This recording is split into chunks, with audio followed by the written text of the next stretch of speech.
तो सामाजिक विज्ञान की 500 एमसीक्यूज की सीरीज में आपका एक बार फिर से स्वागत है। आज हम लोगों का 19वां दिन और 19वें दिन के 10 बहुविकल्पी प्रश्नों को चलिए शुरू करते हैं। जो पहला क्वेश्चन है वो है नेपोलियन में राजतंत्र की समाप्ति हुई। तो चलिए बताइए नेपोलियन में राजतंत्र की समाप्ति कब हुई। तो ऑप्शन ए है 1990 में, बी है 2014 में, सी है 2008 में या फिर डी 2015 में। तो नेपाल में राजतंत्र की समाप्ति हुई तो वो हुई थी 2008 में। ऑप्शन सी है सही ऑप्शन होगा। बढ़ते हैं अपने अगले क्वेश्चन। तो अगला क्वेश्चन है निम्नलिखित देशों में से कहाँ संघात्मक शासन नहीं है। तो भारत, ऑप्शन बी है ब्राजील, ऑप्शन सी 2008 में, ऑप्शन डी है श्रीलंका में। देखिए ऑप्शन सी जो है वो कुछ मिस्टेक हो गई, ये गलत लिखा है। तो आप तीन ऑप्शन बताइए, भारत, ब्राजील या फिर श्रीलंका।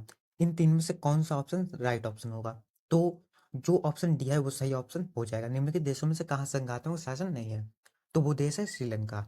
बढ़ते हैं अपने अगले क्वेश्चन। तो अगला क्वेश्चन है सत्ता के क्षैतिज वितरण में वितरण से क्या तात्पर्य है।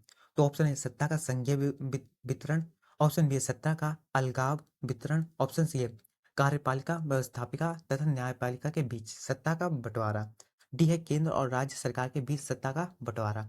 तो सत्ता के क्षैतिज वितरण से क्या तात्पर्य है, तो उसका मतलब होता है कार्यपालिका व्यवस्थापिका तथा न्यायपालिका के बीच सत्ता का बंटवारा, यानी ऑप्शन सी है वो सही ऑप्शन हो जाएगा।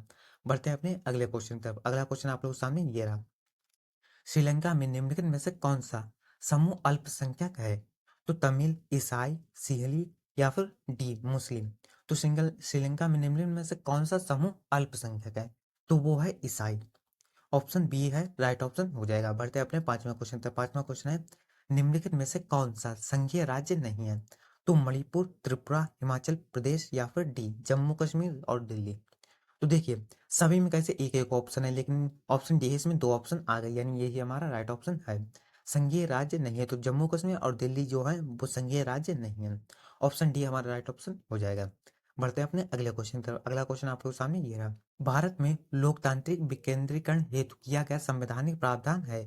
तो ऑप्शन ए है महिलाओं का संसद में प्रतिनिधित्व, ऑप्शन बी है स्थानीय स्वशासी निकायों को संवैधानिक दर्जों तथा नियमित चुनाव, ऑप्शन सी न्यायपालिका को स्वतंत्रता या फिर ऑप्शन डी केंद्र और राज्य के कार्यों का वर्गीकरण।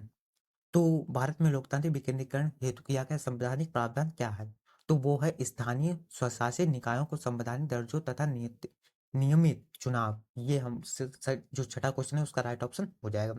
ऑप्शन बी जो है वो राइट ऑप्शन हो जाएगा। बढ़ते हैं अपने सातवें क्वेश्चन तरफ। सातवां क्वेश्चन है निम्नलिखित में से कौन सा शासन का अंग नहीं है। तो कार्यपालिका, नगरपालिका, न्यायपालिका या फिर विधायिका। तो जो न्यायपालिका है वो राइट ऑप्शन हो जाएगा। जो निम्नलिखित में से कौन सा शासन का अंग नहीं है, तो शासन का अंग कौन सा नहीं है, तो न्यायपालिका जो है वो शासन का अंग नहीं है। बढ़ते हैं अपने अगले क्वेश्चन तक। अगला क्वेश्चन आप लोग सामने ये रहा। भारत में कुल कितने संघीय राज्य हैं। तो 27, 28, 29 या फिर 30। तो कुल कितने संघीय राज्य हैं, तो वो हैं कुल 28 राज्य। टोटल 28 राज्य हैं जो संघीय राज्य हैं।